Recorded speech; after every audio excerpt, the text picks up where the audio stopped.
رو درباره عملکرد گوش شکسته هامون در مسابقات جهانی ببینیم.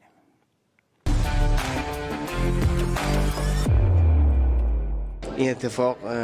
فکر می‌کنم بی سابقه بود و ما یک روز زودتر در آزاد و 2 روز زودتر در فرنگی قهرمان دنیا شدیم.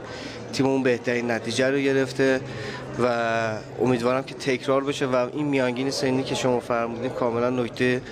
درستیه و این باعث شد ما در المپیک که جزو بزرگترین رویدادهای ورزشی محسوب میشه تو اونجا بتونیم بهترین نتیجه رو بگیریم و من احساس میکنم که در این المپیک پیش رو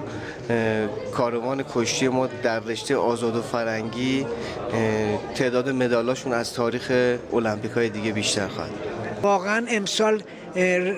عالی بود، هم کشتیگیرای آزاد هم کشتیگیرای فرنگی و فنای قشنگی رو انجام دادن و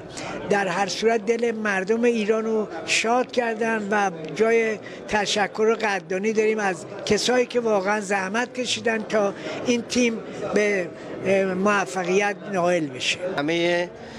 عوامل دست به دست هم میده تا یه اتفاق بزرگی رقم میخوره. قطعا یک برنامه‌ریزی 4-5 ساله از قبل در رده نوجوانان و جوانان پایه‌گذاری کرده. فدراسیون کشتی در کنار این مربیان سازنده با گذراندن و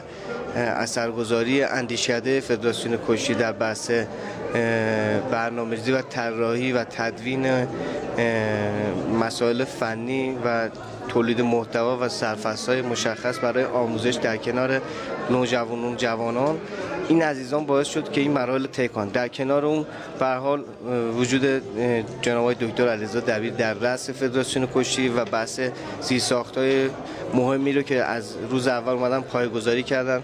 و همون مسائل باعث میشه که قهرمانایی که وارد خانه کشتی میشن یک محیط بسیار ایدئالی رو داشته باشن برای ورزش کردن و گذراندن دوران